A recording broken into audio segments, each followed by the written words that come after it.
sometimes when we are in instances where we feel a little uncomfortable, and we know what our values and our beliefs are, and we know that we probably should put an end to that off-color joke or the racist joke or whatever the circumstance is, that maybe we should be speaking into that, and we don't, we are cutting ourselves off from whatever it is that God would have us do.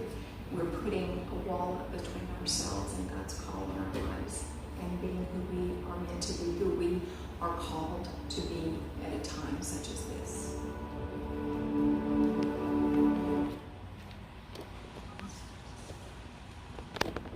So it comes down to it. Are you willing to cover the net? When there's an open net, there's somebody that needs to step up and stand up and speak up. Are you willing to do that? Queen Esther was willing to risk it and to go there. You think about what the scripture says. Who knows that you may have been called to this spot and royal dignity for such a time as this. You know, she answered the call in her time. In his time, there was a man named Martin. Martin was he served in World War I for the other side, for the Germans. He was on a German sub, and he was involved in some atrocities of shooting down civilian ships, or sinking civilian ships. Later on, he came back to Germany, and he didn't exactly like the direction things were going. And given an opportunity to stay in the military or move into other areas of life, he chose to go to theology school. And Martin went to theology school, and there he learned and he grew and he became a pastor of what's called the German Lutheran Church. Later on, there was a movement that developed, the Nazi movement. And Martin Niemöller wanted to speak up, but didn't really speak up. And so the movement grew. As it continued to grow, others didn't speak up. In fact, the United States of America didn't speak up. Adolf Hitler rose to power. And then Martin started to speak up a little bit. But he was put in jail. He was put in a concentration camp in 1939. And he was kept there along with other sort of high-ranking people in World War II until almost the war's end in 1945. He was not executed. He was used as sort of a pawn that maybe they could use for some hostage negotiations. And as the Allies were moving in April of 1945, he was transported under guard of SS troops to this one spot where they were supposed to meet and possibly negotiate their release. The SS troops were told that if this all falls apart, just go ahead and kill him. And killed the whole group of 140. But thankfully, some German troops took over. They were not SS, Nazi affiliated, and they did not take their lives. And the Allies came and they freed them, and they were able to go back to their lives after the war. And Pastor Martin regretted his inaction earlier in the process. And he wrote a poem that's probably more famous than he is. You may have heard before. It goes something like this. At first they came for the communists, and I was not a communist, so I did not speak up. Then they came for the Catholics, and I was not a Catholic, so I did not speak up. Then they came for me, and there was no one left to speak up for me. Think about the times it's the right time. To not say, hey, that's not my job. I'm going to be a defensive person over here or a forward or something on the soccer field. It's not my job to cover that empty net. But there are times it's not your job. Whose job is it? Whose job is it? We've been studying a disciple Bible study on Tuesdays about the idea of sin last week. And we all know a lot about our individual sin, what individual sins that we have.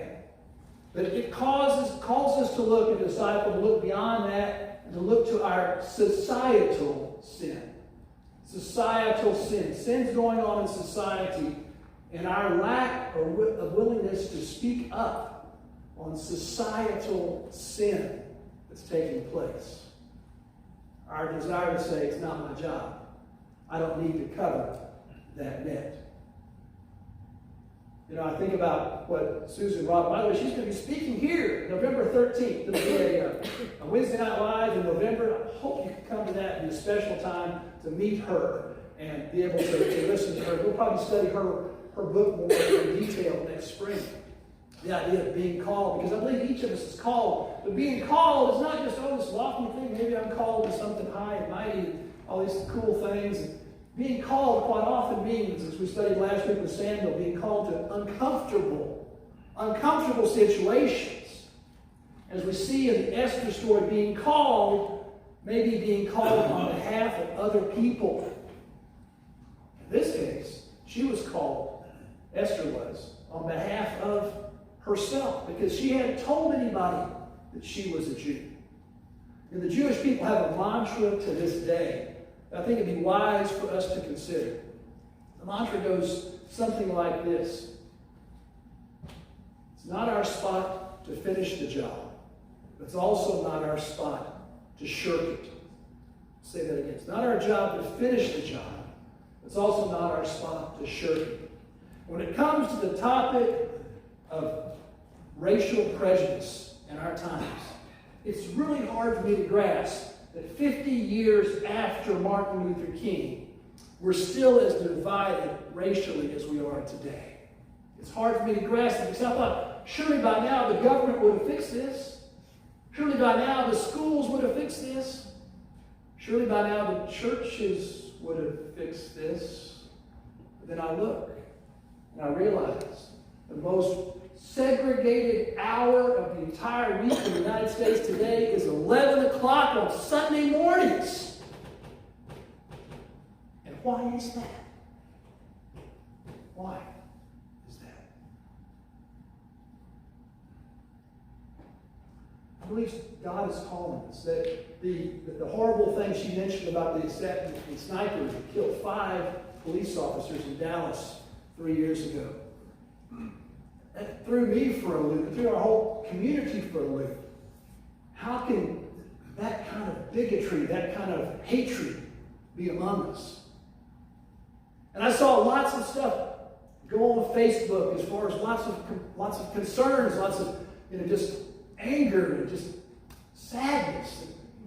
Something was expressed by a friend of mine who's a pastor, and he was just hurting. People were responding back and forth on Facebook, and his name's Freddie. He's African American. And he was just hurting, and I thought instead of contributing to the Facebook diatribe, I would just call him. I said, Freddie, let's get together for breakfast. Let's have breakfast this next Saturday. So we went to this place. It's kind of a country western kind of breakfast place. We would go in together. And there's this one white pastor and this one black pastor. And we sit down at this table together. And we had breakfast. We had conversation. We had hurts shared. And we had a little laughter at times too. And the hope is that in that presence, in that room, people see that and go, wait a second. These two can sit and talk. Why can't we? And so, if it's small steps that you can take, if it's calling a friend up for breakfast, or calling somebody you don't know to try to meet them for possibly getting to know them better, what difference that can make. Folks, right now, just yesterday, the trial continues for a Dallas police officer who's been fired, Amber Geiger, for the murder of Bolton Jean, a black man killed in his own apartment. Folks, as soon as that story broke, the opinions were divided. The opinions still remain divided the more this Amber Geiger trial continues. You know, they talked about putting off the Amber Geiger trial until after the State Fair of Texas. because they anticipate that whatever decision comes out of the Amber Geiger trial, the result is going to possibly lead to some riots right there, right here in our North Texas area, possibly at the state fair. So there was talk about putting it off altogether until after the state fair, but they went ahead and said, we need to have this trial. So they're having the trial right now. I don't know what the verdict will be, but whatever the verdict is, surely there'll be some people that are not happy about it. Now, where do you come into this picture?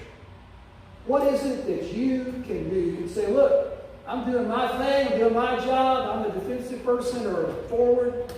Or you can say, there's an open net over there. Somebody's got it covered.